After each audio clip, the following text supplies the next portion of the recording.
Hello bull trackers दोस्तों, अगर 5 साल पहले आप आधे पैसे HDFC के स्टॉक में लगाते और आधे पैसे उसी बैंक में FD में रखते तो गैस करिए किस में आपका ज़्यादा रिटर्न मिलता।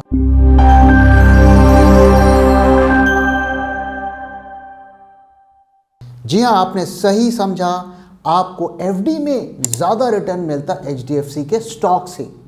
पिछले 5 सालों में कोई भी टॉम, डिक एंड हैरी, चाहे इन्वेस्टर हो, चाहे फिन्फ्लुएंसर हो, चाहे एनालिस्ट हो, उसके जुबान पर एक ही नाम आता था, HDFC बैंक। और उनकी बात सुन के लाखों रिटेल इन्वेस्टर्स ने HDFC बैंक के स्टॉक्स खरीदे और अब वो पूछ रहे हैं भाई ये स्टॉक कब चढ़ेगा। तो आइए पता करते हैं कि इस स्टॉक में प्रॉब्लम क्या है और कब ये स्टॉक भागेगा। 2009 से 2020 तक ये स्टॉक नॉन स्टॉप भागा और इसके स्टॉक प्राइस में 7.5 टाइम्स का इजाफा हुआ। करीब 24% का CAGR इस स्टॉक ने दिया और पूरे मार्केट का ये स्टॉक डार्लिंग बन गया। लेकिन इस स्टॉक की प्रॉब्लम्स शुरू हुई 2020 के बाद। पहली तो प्रॉब्लम की शुरुआत यहाँ से हुई कि उनके जो प्रमोटर थे और CEO थे वो अपना स्टेक सेल करके पतली गली से निकल गए और किसी और कंपनी के एम्प्लॉय बन गए। ये अभी भी एक मिस्ट्री है कि इंडियाज मोस्ट लव्ड बैंक और फास्टेस्ट ग्रोइंग बैंक को उन्होंने इस तरीके से क्यों एग्जिट किया। और उसके बाद खबर आती है कि HDFC बैंक और HDFC जो कि हाउसिंग फाइनेंस की कंपनी थी उनका मर्जर हो जाएगा। इस खबर से पूरे मार्केट में एक्साइटमेंट आ गया और लाखों लोगों ने और ज़्यादा अपनी पोजीशन इस स्टॉक में बढ़ाई। और जब ये खबर आई तो स्टॉक का भाव 10% बढ़ गया। लेकिन उसके बाद से आज तक ये स्टॉक स्ट्रगल कर रहा है। तो 1650 के लेवल से अब तक ये स्टॉक सिर्फ 1700 के लेवल तक ही पहुंच पाया। तो इस पूरे रैली में इस स्टॉक ने बिल्कुल भी पार्टिसिपेट नहीं किया। तो ये मर्जर ही सबसे बड़ी प्रॉब्लम बन गई इस बैंक की।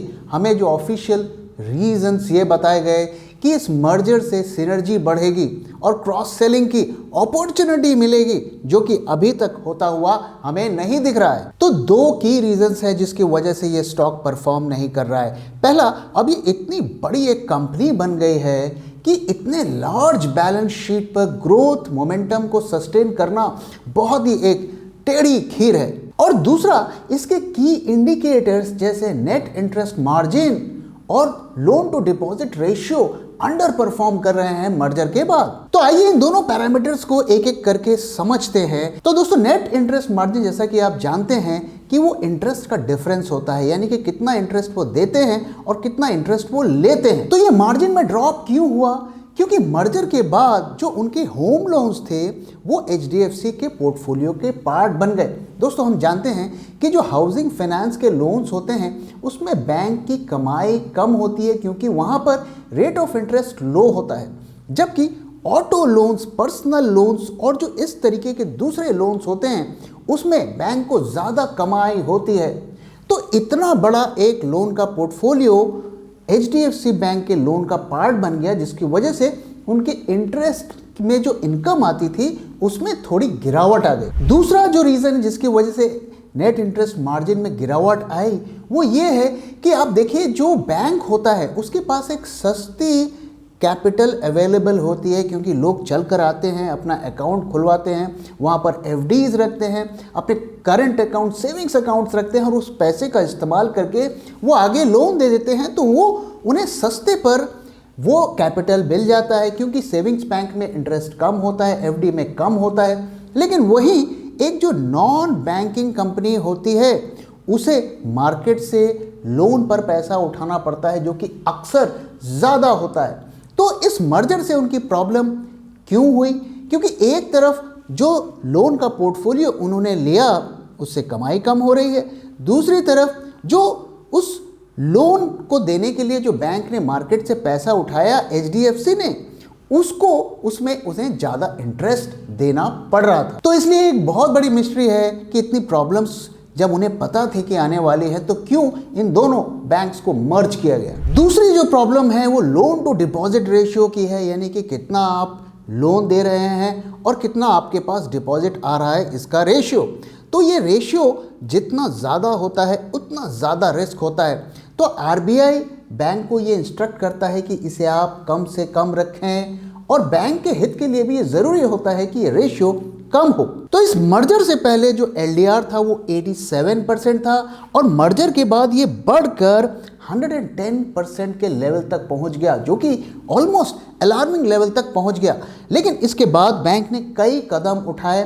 क्वार्टर 2 तक आते आते ये 100.76 के लेवल तक पहुंचा, और उसके बाद अब दिसंबर में ये ड्रॉप होकर 99.2 के लेवल तक पहुंच गया है। तो इस फ्रंट में भी इंप्रूवमेंट होता हुआ दिख रहा है। तो मर्जर के बाद जो इनके की फाइनेंशियल रेशियोज थे वो बिगड़ते हुए दिख रहे थे, उसमें अब थोड़ा थोड़ा इंप्रूवमेंट होता हुआ दिख रहा है। तो इस पूरी की पूरी प्रॉब्लम का सलूशन क्या है, और क्या कभी एचडीएफसी इससे उभर पाएगा? तो एचडीएफसी बैंक की ज़्यादातर प्रॉब्लम्स का एक ही सलूशन है, वो है डिपॉजिट मोबिलाइजेशन, यानी कि उनको ज़्यादा से ज़्यादा लोगों के डिपॉजिट्स अपने बैंक में लाना है, चाहे करंट अकाउंट हो, चाहे सेविंग्स अकाउंट हो, चाहे फिक्स्ड डिपॉजिट हो। और यही इनके की फाइनेंशियल रेशियोज जैसे एनआईएम और एलडीआर को फिक्स करेगा। दोस्तों, एक और बड़ा कारण जिसकी वजह से ये बैंक्स इतने क्राइसिस का सामना कर रहे हैं वो है ये जो मार्केट में जिस तरीके की रैली हो रही है पिछले 2-3 सालों में, और ज़्यादातर इन्वेस्टर्स अब बैंक में पैसे रखना पसंद नहीं करते और उस पैसे को उठाकर वो मार्केट में जाकर ले जाते हैं और इन्वेस्ट करते हैं। और ये एक बड़ा रीज़न है जिसकी वजह से गवर्नमेंट और सेबी ऐसे क्रैकडाउन्स कर रही है ताकि ज़्यादा से ज़्यादा लोग मार्केट से बाहर आए, खास करके छोटे रिटेल इन्वेस्टर्स। तो आखिर बैंक क्या कर रहा है इन प्रॉब्लम्स को फिक्स करने के लिए? तो जी हाँ, बैंक भी काफ़ी कोशिश कर रहे हैं। अगर हम खबरों को माने और डेटा को देखने के बाद तो यही लगता है कि वो काफ़ी प्रयास कर रहे हैं इस प्रॉब्लम्स को फिक्स करने के लिए। तो जो पहला कदम वो उठा रहे हैं कि उनका फोकस अब डिपॉजिट्स में है। अगर आप एचडीएफसी बैंक में जाएंगे तो हाईली लाइकली ऐसे सिचुएशन का आपको सामना करना पड़ सकता है कि बैंक वाले आपसे बोलें कि सर एफडी खुलवा लो या सेविंग्स बैंक अकाउंट खुलवा लो, जबकि पहले वो दूसरी तरीके की सेल्स पिच करते थे कि आप इंश्योरेंस खरीद लो या फिर म्यूचुअल फंड में लगा लो या फिर लोन ले लो। तो बैंक का टोटल फोकस इस वक्त डिपॉजिट्स को बढ़ाने के लिए ही है, और ये उनके फिगर्स में भी अब दिखने लगता है। तो पिछले क्वार्टर के रिजल्ट में उनके डिपॉजिट्स में 15% का ग्रोथ हुआ, जो कि काफ़ी एनकरेजिंग है, और 25 लाख करोड़ की उन्होंने डिपॉजिट्स को रिकॉर्ड किया, और इसी वजह से उनके एलडीआर में भी गिरावट देखने को मिली है। दूसरा जो एक फ़ायदा इस बैंक को होता हुआ दिख रहा है वो ये है कि रिटेल इन्वेस्टर्स, खास करके छोटे रिटेल इन्वेस्टर्स, अब मार्केट में उस तरीके से काम नहीं कर पा रहे हैं जिस तरीके की नई रेस्ट्रिक्शंस मार्केट में लगाई गई हैं। और ऐसा पॉसिबल है कि बजट में भी कुछ ऐसे मेजर्स लिए जाएंगे,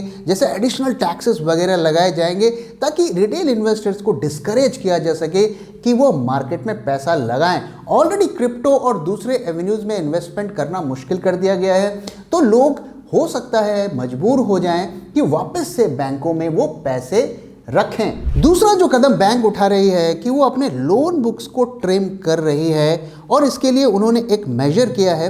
करीब 25,000 करोड़ के लोन्स को उन्होंने सिक्योरिटाइजेशन के द्वारा बेचा है। दोस्तों, ये कॉम्प्लेक्स वर्ड है और एक कॉम्प्लेक्स टेक्निक है जिसके थ्रू बैंक्स अपनी रेवेन्यू को बढ़ाते हैं। तो मैं आपको सरल भाषा में समझाने की कोशिश करता हूँ। मान लीजिए एक बैंक का लोन पोर्टफोलियो 50 लाख का है और वो चाहता है कि मेरे पास कुछ कैश आ जाए, तो वो इस लोन को दूसरे किसी फाइनेंशियल इंस्टीट्यूशन को बेच देता है। क्यों? क्योंकि इस लोन से हर महीने की एक निश्चित फिक्स्ड इनकम आ सकती है। तो हो सकता है कि 5 साल में इस लोन की वैल्यू 1 करोड़ हो जाए, लेकिन वो 7 लाख में किसी दूसरे कंपनी को बेच दे। और वो जो दूसरा इंस्टीट्यूशन जो इसे खरीदेगा उससे क्या फ़ायदा है कि उसे हर महीने की एक रेगुलर इनकम की स्ट्रीम मिल जाएगी। तो इस सिक्योरिटाइजेशन के द्वारा एचडीएफसी बैंक ने करीब 25,000 करोड़ के लोन्स को कम किया है और आगे भी कम कर सकती है। तो तो आप देख रहे हैं एक तरफ वो डिपॉजिट्स को बढ़ा रहे हैं, दूसरी तरफ वो लोन्स को कम कर रहे हैं, और इसी तरीके से उनके जो की फाइनेंशियल पैरामीटर्स हैं वो कंट्रोल पे आएंगे, और एक बार वो कंट्रोल पे आ जाएंगे तभी वो अपने फर्दर ग्रोथ पर फोकस कर पाएंगे। तो क्या इतना सब कुछ काफ़ी है बैंक के रिकवरी के लिए? जी नहीं, ये सिर्फ एक मंथ का डेटा है, और ट्रेंड में जो ग्रोथ हो रहा है, जो पैरामीटर्स में इंप्रूवमेंट हो रहा है, वो ज़रूर एनकरेजिंग है, लेकिन हमें देखना है कि क्या ये अगले क्वार्टर पे भी सस्टेन करता है, और जो फिगर्स आती हैं वो इनसे बेटर आती हैं या इससे वीक आती है। अगर बेटर आएंगी तो डेफिनेटली हम काफ़ी हद तक ये कह सकते हैं कि वर्स्ट एचडीएफसी के लिए ओवर होता हुआ दिख रहा है। अब आइए दोस्तों एचडीएफसी बैंक के एक चार्ट की एनालिसिस करते हैं और वहां पता करने की कोशिश करते हैं कि क्या चल रहा है और क्या आने वाले दिनों में इस स्टॉक के साथ क्या हो सकता है। अगर हम मंथली चार्ट पे देखें तो वहां पर थोड़ी हमें ज्यादा क्लैरिटी दिखती है। तो देखें इस चार्ट में हमें क्या दिखता है। तो अगर हम चार्ट में देखें तो यहाँ पर एक की चीज हमें दिखती है कि इसमें बहुत ज़्यादा राइज भी नहीं हुआ, बहुत ज़्यादा फॉल भी नहीं हुआ, और अक्सर थोड़े राइज के बाद एक फॉल आता है और फिर वहाँ से फिर सपोर्ट लेकर फिर वो ऊपर जाता है। तो एक रेंज में बंधा हुआ सा दिख रहा है और एक तरीके से ये ट्रेडर्स के लिए एक फेवरेट स्टॉक बन गया है। तो हम ये कह सकते हैं कि स्टॉक एक लंबे कंसोलिडेशन के दौर से गुजर रहा है। तो दोस्तों कंसोलिडेशन होता क्या है? दरअसल कंसोलिडेशन अगर आप देखें तो ये चेंज ऑफ हैंड्स होता है।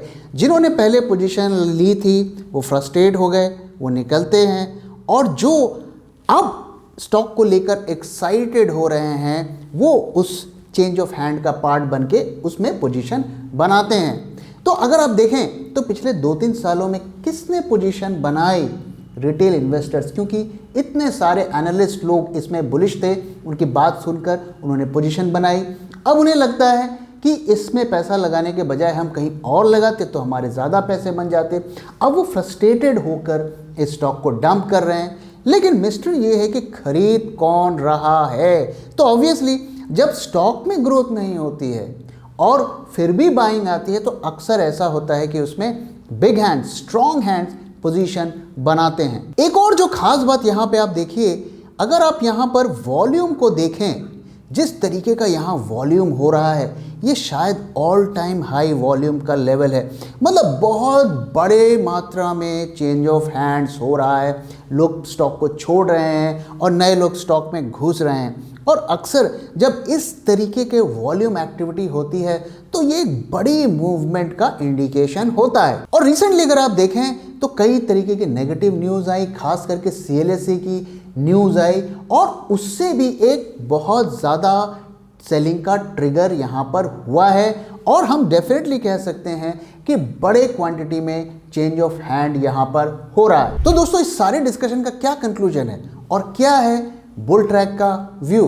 तो दोस्तों पहली चीज़ तो मैं आपको क्लियर कर देता हूँ कि बुल ट्रैक का जो व्यू है कि हम किसी भी बैंकिंग और फाइनेंस के स्टॉक में आज की डेट में इन्वेस्ट नहीं करना चाहते हैं। लेकिन अगर बैंकिंग और फाइनेंस के स्टॉक से हमें एक स्टॉक को आज पिक करना हो तो हम इसी स्टॉक को पिक करेंगे। दूसरी चीज़ ये है कि एक क्वार्टर में डेफिनेटली हमें इम्प्रूवमेंट दिखा है पिछले क्वार्टर के रिजल्ट्स में, पैरामीटर्स के फ्रंट पे, और दूसरे फैक्टर्स में हमें इम्प्रूवमेंट दिखा है। लेकिन दिस इज़ नॉट एनफ, हमें इससे बेटर नंबर्स अगले क्वार्टर के रिजल्ट्स में देखने हैं, तभी हम कुछ हद तक होपफुल हो पाएंगे कि स्टॉक अब बॉटम बना चुका है। तीसरा, HDFC बैंक के लिए आज के दिन सबसे ज़्यादा इंपॉर्टेंट है डिपॉजिट्स। वहाँ पर हमें जितनी ज़्यादा ग्रोथ देखने को मिलेगी उतना स्टॉक के लिए पॉजिटिव होगा। तो डिपॉजिट्स को क्रूशली देखें, बाकी पैरामीटर्स को आप इग्नोर कर सकते हैं। चौथा, ऐसा लगता है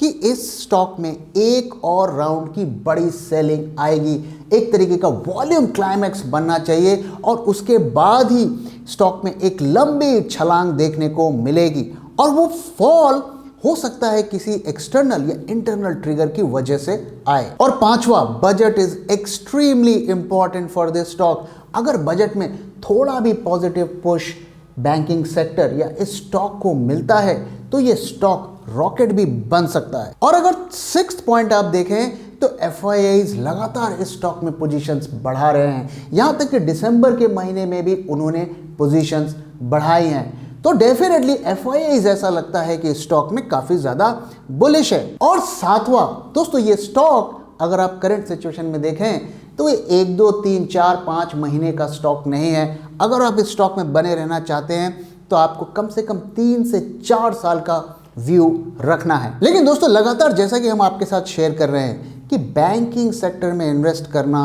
खतरों का खेल है, बहुत तरीके की प्रॉब्लम्स हैं और वो प्रॉब्लम्स बढ़ती हुई हमें नजर आ रही हैं, इसलिए रिस्क को भी समझिए।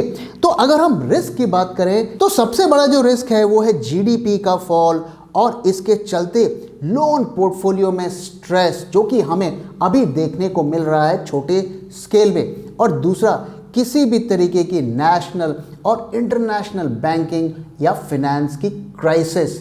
तो इन दोनों रिस्क पैरामीटर पर भी हमें नज़र बनाए रखनी है। तो दोस्तों इसी के साथ इस वीडियो को मैं यहाँ पे ख़त्म कर रहा हूँ। वीडियो कैसा लगा ज़रूर बताइएगा और HDFC बैंक के बारे में आपका क्या व्यू है शेयर करना मत भूलिएगा। So thank you very much for watching and thank you for your time.